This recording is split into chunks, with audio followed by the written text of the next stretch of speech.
Welcome to this Civita breakfast. My name is Nikolai Hegtun. I'll be the moderator this morning.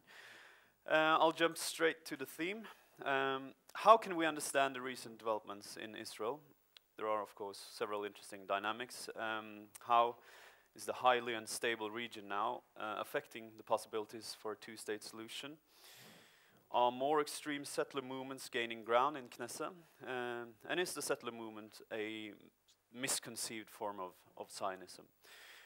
These are just some of the very interesting questions that our panel today will help us get to the bottom of, or at least get us somewhere near the bottom. And we're very happy to have you here, Israeli historian, author, journalist, and expert on Zionism, Mr. Gadi Taub. We have researcher and also author on a couple of books on different issues in connection with Israel, Hanne Eggen Røislien, and lastly, also author of a couple of books on Israel and Palestine, and commentator and journalist Erling Rimehaug. We'll let them get their introductions underway shortly before we open up for questions. I'll just have some quick information. Please stay put until the very end of this session. If you have to go, please use the back door. You can go around there. This breakfast meeting is streamed online on civita.no, so just so you know. Please turn your cell phones on silent mode. Please use Twitter. I think we actually encourage you to do so, but you can post questions, etc., but do it silently. And use the hashtag #CivitaFrokost. And when we enter the Q&A session, please just signal me, and you'll get a microphone from one of my colleagues over here. And present your question short and loud. And speak directly into the microphone, please, because we have people watching online. So, I think I've also noticed that we have people behind, so I will be attentive and watch there as well. Without further ado, I think we'll just start. And the first speaker is Gadi Taub. Please come up here. Thank you. You can use this. Standing up. Yeah, you can use standing up, please. First, I was told this is very good weather today. I'm wearing long johns. It's come try Israeli weather. We have different perspective. What I'll try to do in a very short time is say how Israelis generally perceive the conflict. I think this is largely misunderstood outside Israel, and I will not speak for the radical left or the radical right, whose both opinions get very loud amplification around the world, but what does the average Israeli think and how they see the conflict? So the first thing is that the terms of the peace process were originally based on Resolution 242 of the Security Council, which broadly speaks about land for peace. So the first thing is that Israel is required to give something tangible, which is land, in return for something intangible, which is peace. And how do you measure peace is, of course, a very slippery question. Israel first rejected this formula. Back in the 70s, Golda Meir, the Israeli prime minister, said she doesn't believe there is such a thing as a Palestinian people. There are Arabs. Whoever heard of the Palestinians, she said. This is 74. In 1988, someone who's later Minister of Education, Professor Yuli Tamir, was then an activist in Peace Now, and she said she supports a Palestinian state. And in Peace Now, they wanted to kick her out for it. This was so extreme in 1988. By 1993, Israel accepted not only the formula, not only the existence of the Palestinian people, but also the PLO as the representative of the Palestinian people. And this is after, for the general Israeli public, PLO was only identified with terrorism. So this was Prime Minister Rabin. You might have heard of the Oslo Accords. I don't know if In this city it was made famous, but we have certainly heard of it. And so this has moved all the way to the center. And now we have a right-wing government which feels it necessary to acknowledge that it supports a two-state solution. Does it really? I'm not sure. But at least it's the formal position that it has to take. So now even a right-wing government has to take this position. This is how far the idea of partition has moved in 2 decades. It's just amazing. And then what happened politically? So in the eyes of the average Israeli, Israel overwhelmingly supported a two-state solution.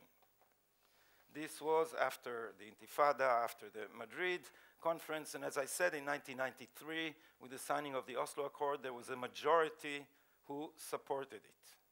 But then buses started exploding all over Israel. And Israelis said, wait a minute, we are supposed to give land for peace. And if indeed the Palestinian leadership is supporting terrorism, it means that we are giving land and getting nothing in return.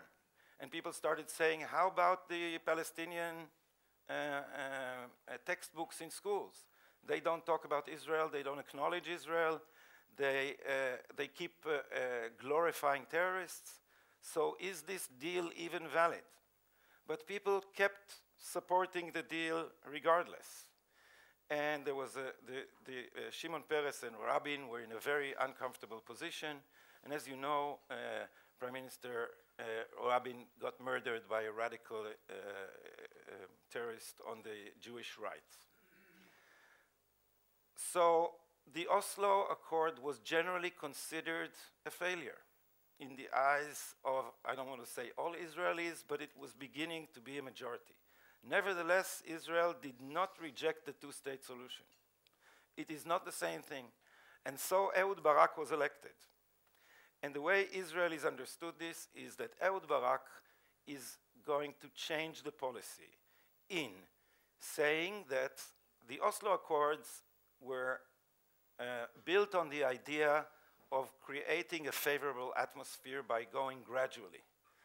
This created greater friction and allowed, as we used to say then, the extremists on both sides to take center stage. So Ehud Barak, in his very analytical way, Ehud Barak is a very analytical person.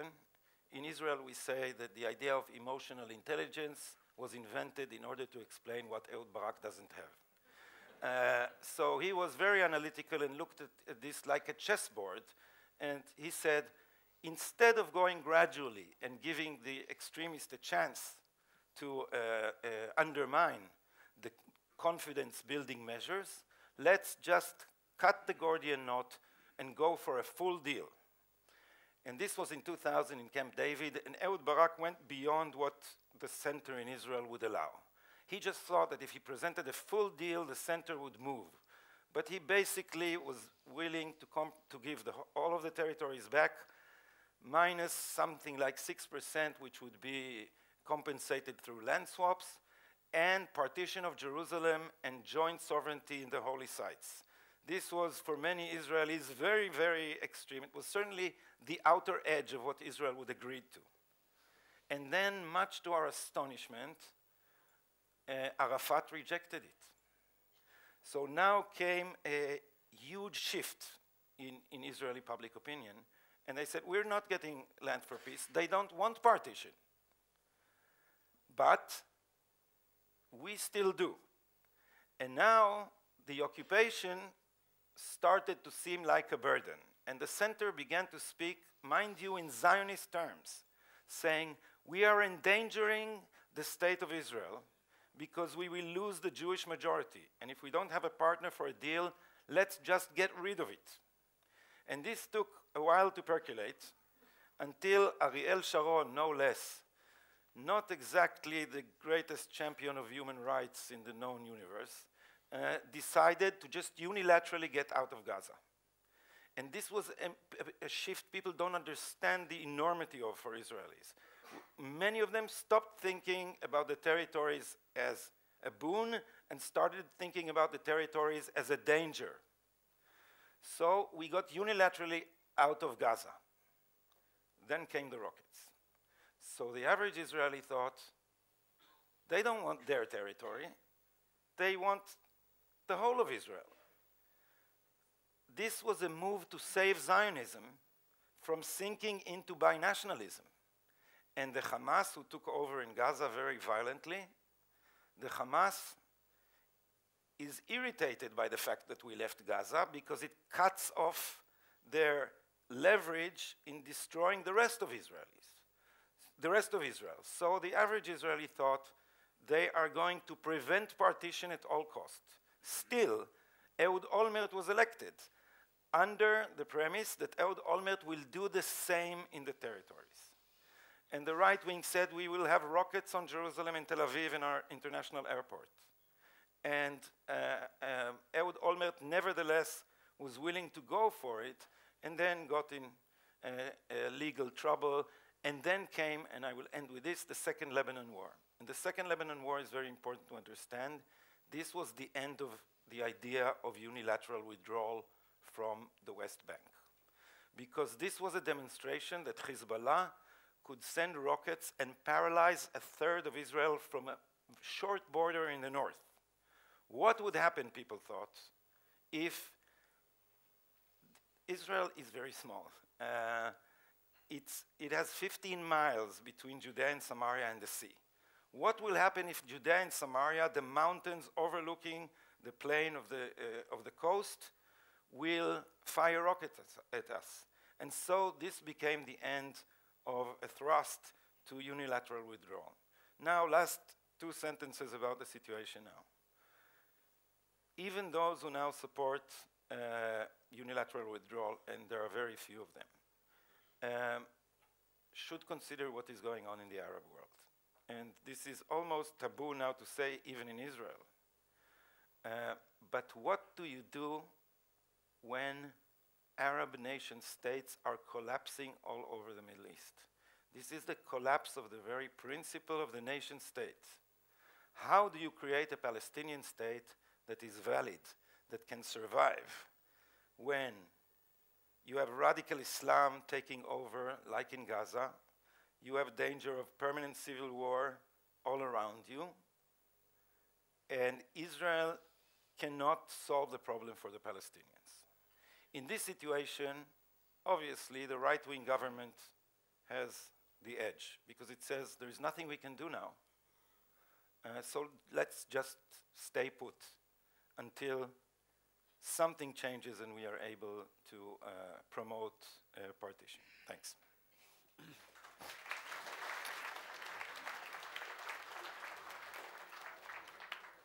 Thank you. Next speaker up is Erling Rimehaug. Please take the podium.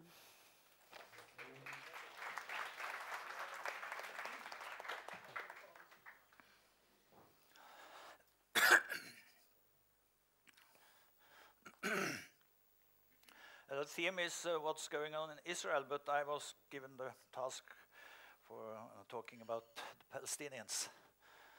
And of course, that's also important for what happens in Israel.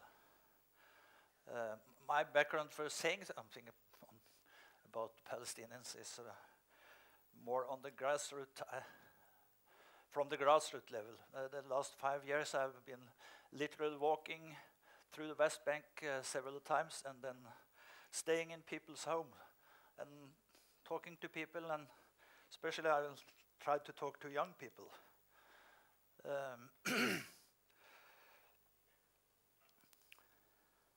Since the US-led peace talks failed 2 years ago, there's been a lot of talk about when comes the third intifada.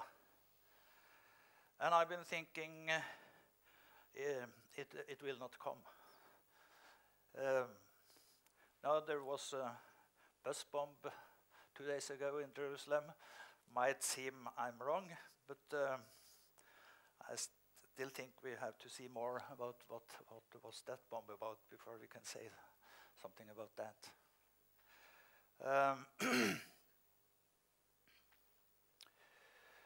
So why don't I think there will be an intifada?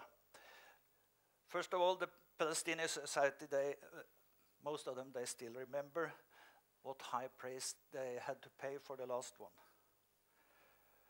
And among ordinary people, you can sense the fear for the consequences they will have to pay if there is a new conflict with Israel, on a high-level conflict, you could say. The second, there is no Palestinian leadership that can organize an intifada or coordinate it.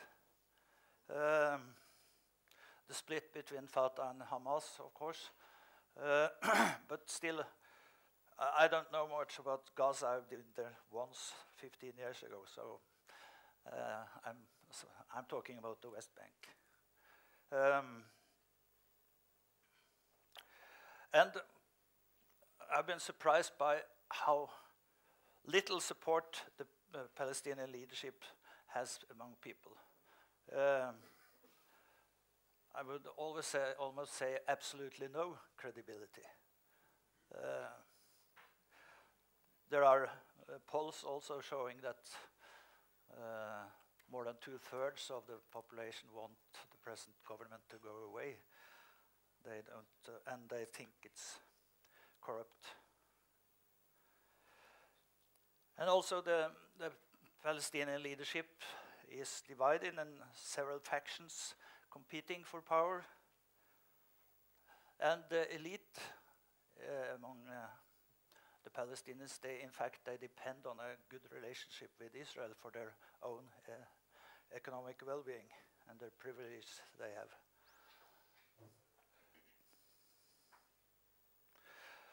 But now there is a new generation. They don't remember the hardships 10, 15 years ago. And it could be that the wave of violence we've seen the last year is a new generation rising up and creating their own intifada. And it's even called the intifada of knives in the media. Now, of course, it's a question what you mean by an intifada. It just means uprising. I don't think there is any definition agreed upon.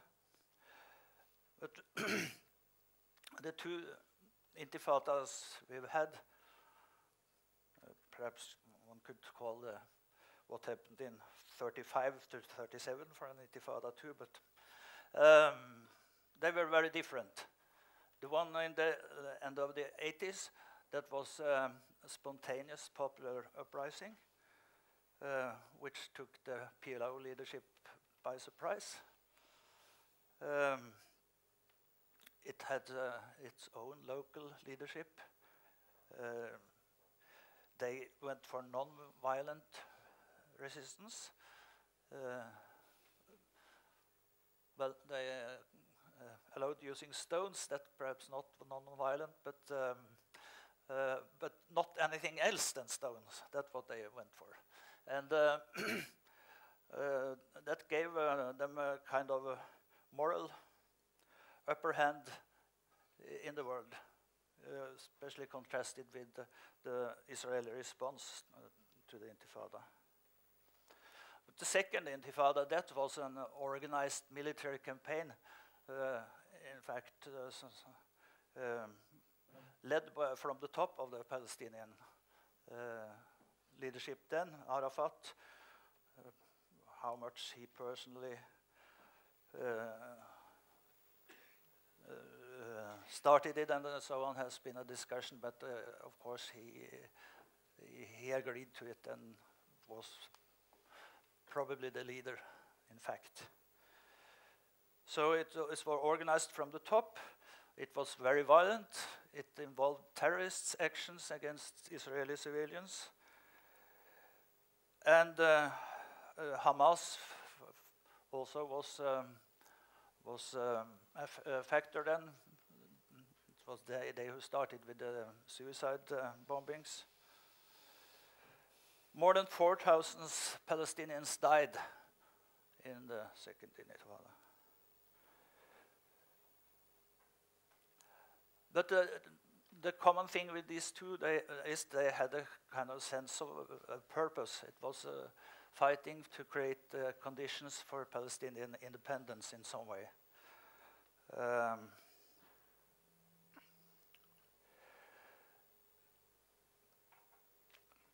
So I think that's the difference what we see now. It's a wave of violence that's not organized.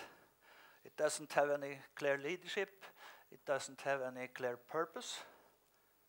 And also it's a bit marginal in the Palestinian society. The two others had a kind of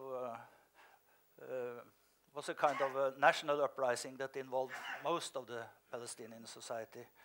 Now it's, in fact, it seems that it gets much more attention in Israel than in the Palestinian society. And perhaps because Israelis feel fear because of it, and it doesn't affect the Palestinians so much. Of course, when houses are destroyed and people are arrested in the night and so on,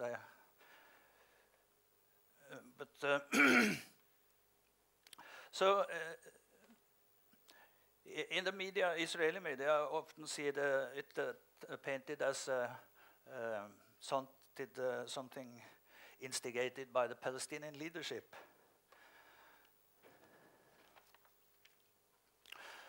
But the fact is that Palestinian security still works with the Israelis in stopping terror against Israel, and they said themselves a couple of weeks ago, I think it was, that they have stopped 200 attacks against Israel the last months. It was a surprise they said it, because they normally don't want to state publicly that they work with Israel, because it's unpopular in the population. But it's a fact they do.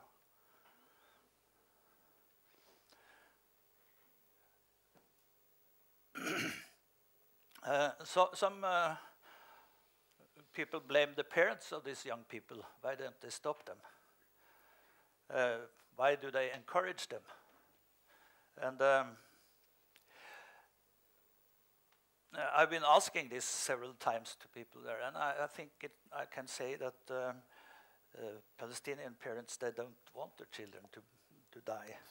They try to keep them out of trouble. So why do you hear them praise their children as heroes after they get killed in actions like that? I think that's just when parents lose a child, they want it to have some kind of purpose. So if you can say it was a hero for the national cause, then it gets a kind of meaning. And of course also that's what's expected of them, to say things like that.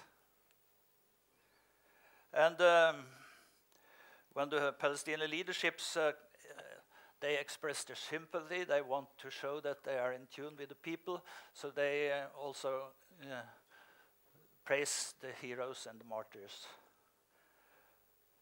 But that doesn't mean that any of them really want this to happen.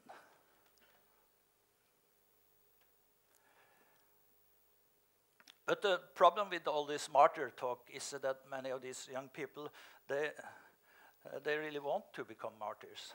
They get the idea that it's a good thing to become a martyr.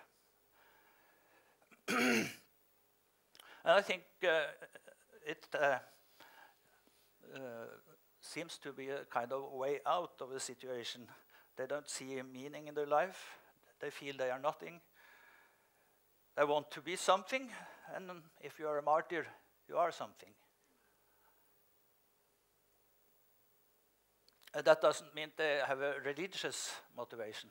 It's not a martyr in the religious sense, at least for most of them. It's the martyr for the national struggle. They use the word martyr, you could use the word hero, perhaps. It's I think a young boy in Jenin refugee camp expressed this. He had been involved with something called the Freedom Theater there, which in fact is run by a Swedish Jew. Interesting. This young boy, he said, I wanted to become a martyr. I wanted to be something. I wanted to be a martyr. But then I got involved with this Freedom Theater, and I saw that I could use my life for something meaningful. So now I don't want to be a martyr anymore. These young people, they are not typical for Palestinian youth. Just a few of them. You must remember that. Most of the young Palestinians, they don't want to be martyrs, they want to have a life. And their problem is that it's so difficult to get a life. They are not interested in a two-state solution at all, or in a Palestinian state.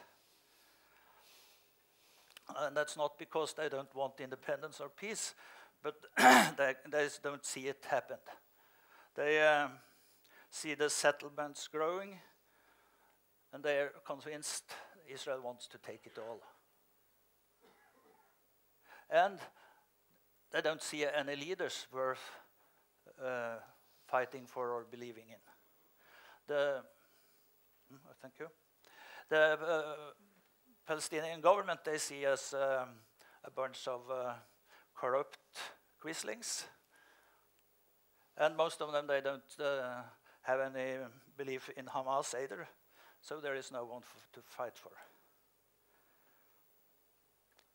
Of course, there are some Hamas among the youth, but most of them get arrested too. I have 2 minutes left, so so I think there will be no intifada if I'm not proved wrong by the bomb. Probably that's some kind of individual action, or it could be Hamas. We'll see. Last year, Abbas turned 80, and he planned to step down. But when he saw the factions of Fatah beginning to fight for his succession, he decided to go on. But soon he will be too old, or he will die. What will happen then? A couple of weeks ago, I saw an Israeli minister rejoicing over this possibility that PA would disintegrate. But I can't understand why that should be anything to rejoice for the Israelis. What will come afterwards? That's probably chaos and more violence.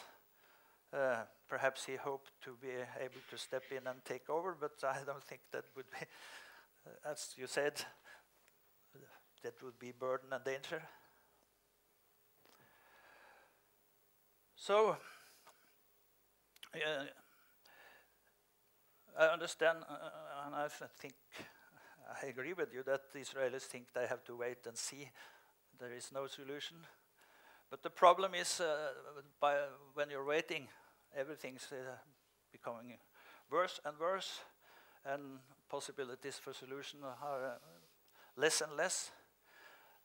And I think perhaps one should start to think about if there is no two-state solution, and probably there isn't in the near future, what would a one-state solution look like? Would it be possible to have a one state that's democratic and Jewish? I think that would be very interesting to discuss. Thank you.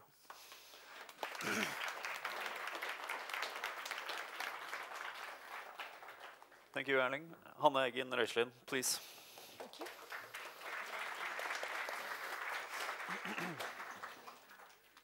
Det blir litt sånn stressende og tidsbegrensning før jeg begynner. We'll see. Hello, good morning. I'm not going to talk about Palestinians, but about the Israelis. And apparently we're here to understand the present developments in Israel and Palestine, but then we also need to know, you said we were going to talk about the causes of the developments, but then we also need to see and know a little bit about what these developments actually are. And so we're looking a little bit into what describes the Israeli society. I think the image that we have of Israel in Norway is quite interesting. I've been studying Israel, or parts of Israel. I did my doctorate on the IDF back in the day, and spent quite a few years with Israeli settlers. And here in Norway, apparently, we think that Israelis are strong. We talk about Israel as a strong state, strong population. I've never really met that strong Israel. I wonder really why that image really sticks to us. And sometimes I wonder also if strength is an objective criteria, or who's actually going to say who is strong. And I say that just because I can tell you, I mean, who decides who is strong? If I tell you that you're strong and you don't feel like one, are you strong then? I mean it in the sense that Israelis are always told, we always say that Israel is the strongest party. Objectively speaking, obviously yes. Still, Israeli politics, Israeli economics, the Israeli identity, of national identity, the Israeli society does not portray itself as, or see itself as a strong state. And I think that what you do if you are strong is very different, or if you feel strong, is very different from what you will actually do if you feel that you're a little bit back, sort of cornered. You will punch a little harder if you feel that you're stuck in the corner than if you feel that you really have a lot of leeway. So I'm going to get back to that, but it's quite interesting to see the, do you know of the Israeli Democracy Index? It's a national survey that is made every 2-3 years. I'm not sure if it's published in English, but it sort of takes the temperature of Israeli society about trust, who they vote for, why they vote, which parties they see, which politicians they wanna, they trust, what they think about their economy. I'm going to get back to that a little bit later, but I think there are at least two keywords that are, to me, as I see it at least, important when understanding the developments of Israeli society, and I'd say that's fear and trust, or the lack of trust, and an increase in fear. In October, we thought we were going to see the third Intifada. We didn't. But still, something changed. It was interesting to see how it was covered in the media, because it was like, okay, here we go again. We just expected that things would really start, cooking up, and perhaps there would be some rockets, and perhaps Israel would go back into Gaza, and they would also calm down afterwards. It's very interesting what happened in the sense, I mean, the journalistic coverage of the conflict. It was just really here we go again. We're not particularly interested.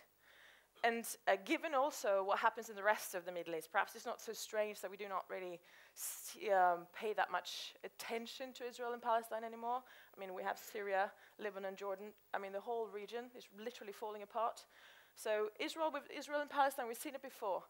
But still, I think that something changed in October.